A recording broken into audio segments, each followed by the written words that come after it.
How to start studying after procrastinating the whole day. The way I look at procrastination is quite different. When you are procrastinating, what does it actually mean? It means you don't want to do this. It's something that you have to do, but you don't want to do it. So when you ask, how do I stop procrastinating? What you're actually asking is, how do I do something that I absolutely hate doing? Because if you enjoy what you're doing, you're not going to be procrastinating. You're just going to get on with it. In this video, I want to share 5 steps that you can do to reduce and stop your procrastination so you can get on with the work that you're doing, but at the same time, get fulfillment from it and enjoying the process. The first step that you can do is to increase the resistance. So what I mean by this is, take this for example. You are studying right now. You have your phone next to you. You have your computer in front of you. When you're doing a problem, when you're trying to solve a problem, when you're trying to learn something and you are struggling, you're struggling to solve this problem, trying to answer this question or not understanding this theory that you're learning, what do you think you're going to do? You think that you're going to try and solve the problem, right? No, you're not going to do that. You are going to probably pick up your phone and go on social media. You're probably going to open up a tab on the computer, go on Netflix or YouTube.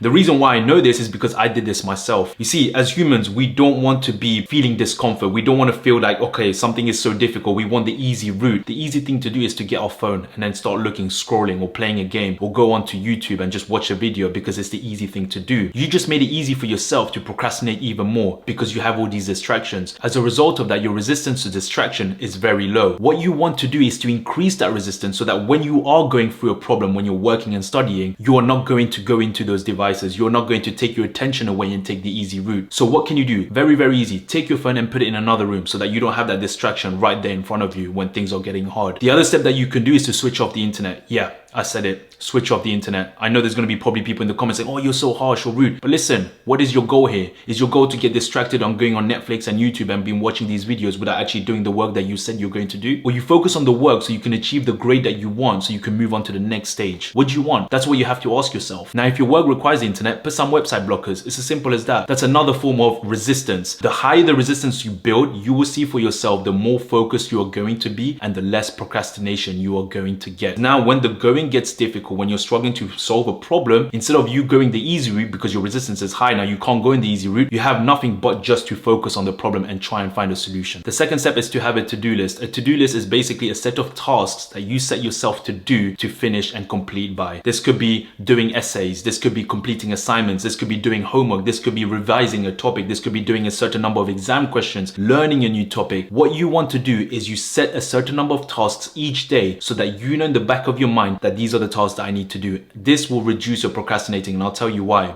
When you set a to-do list, and for example, this number of to-do lists that you want to do, I would say is 3. If you have more than 3, it becomes more intimidating. You'll find it more difficult and you're not going to do it and you're going to stop procrastinating. 3 is a very good number, in my opinion. If you feel like you need more, do more. But when you set 3 tasks to do, you know exactly what you're going to be doing that day. Revise this new topic. I need to do exam questions on this topic and I need to finish off my essay. I know those are the 3 things I need to do. I don't care about anything else. And when your mind is able to focus on a certain number of tasks that you need to do, your procrastination is not going to be there. You're not going to be thinking, because procrastination really comes from, I don't know what to do, or I got too many things to do and I don't know how to start. When you set a number of tasks that you're going to do per day, you know exactly what the end goal is here. You're not kind of going left and right in all directions. I've got 3 tasks to do. Those are the 3 tasks that I'm going to do. And those are the 3 tasks that I'm going to finish, so that by the end of the day, I'm going to feel good about myself. And you will feel good about yourself because now you know you've achieved 3 tasks that you said you were going to do and it's done. And now you repeat that process again. Now, if you feel like, okay, 3 tasks is not enough, you can obviously increase that number. But I'm coming from a perspective of the more tasks that you set yourself to do, you're going to feel overwhelmed. And when we feel overwhelmed, we don't tend to do anything. We just kind of take a step back and be like, okay, this is too much. And that's where procrastination keeps increasing. So start with 3 tasks. 3 tasks that you're going to do each day. And I guarantee you, if you stick by it and you focus on nothing else but those 3 tasks each day, your procrastination goes down. Your confidence goes up. The next step is batching. Now, what batching really is you are grouping similar tasks under one batch. Let's say you have to write notes, revision notes for all these modules or all these subjects. This writing revision notes will come under one batch. So you have that as revision notes batch 1. You are going to do all those tasks of making those revision notes under this batch and you're going to complete that. Another batch would be, okay, I need to do the homework for all these subjects, or I need to complete my assignments for all these subjects. So let's say homework. Okay, homework is another another batch. So I need to do homework for chemistry, biology, all these university modules. If you have that, those are homework. So they will go under the homework batch and you complete that in one go. Another one could be, okay, I need to do exam questions for all these subjects. Exam questions is the other batch. So I'm going to do exam questions for chemistry. I'm going to do exam questions for maths. I'm going to do exam questions for this. That goes under another batch. What you need to understand with batching is that you are trying to do all the tasks that are similar in one go. Because the problem here is that a lot of people, what they do is, oh, I'm going to do,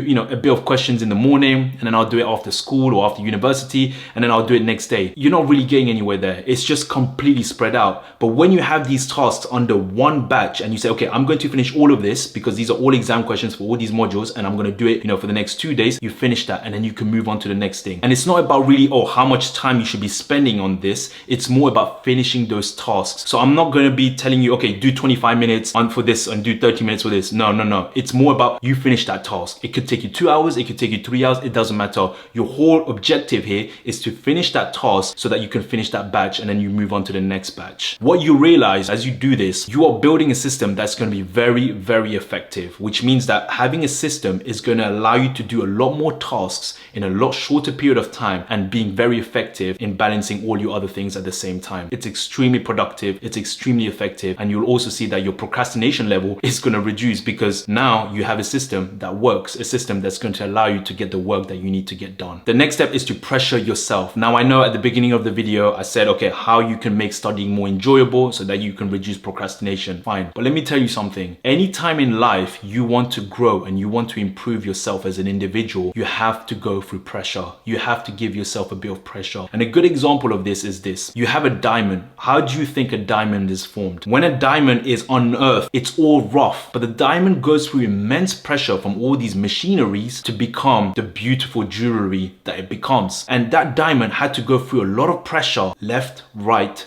up, down, from all these different angles to be able to shape and become this final masterpiece. So when I say pressure yourself, I don't mean, oh my gosh, I'm going to fail and my life is over. That's not what I mean. Set yourself a bit of pressure and say, you know what? I need to get these grades. I need to have, these are my goals, these are my ambitions, and I want to get them. There's nothing wrong with that. In fact, that pressure will allow you to do the things that you thought you were not capable. Because sometimes when you get pushed against the wall, there is no going back, right? Unless you just want to give up. When someone pushes you against the wall, you are going to push back. You're going to find a way to push back. And when they push you back even more, you're going to come back more with more force. So when you look at pressure in that way, I want to get these grades. There is a bit of pressure and I can feel it, but I'm going to use that pressure to study even harder, to work harder, to focus more. And when you're able to use that pressure in a good way to your advantage, listen, that procrastination level just reduces because you're using that pressure to your advantage and you're using that pressure to make sure that you get the work that you need to do. The last step is to have self-discipline. When I look at myself, I realize that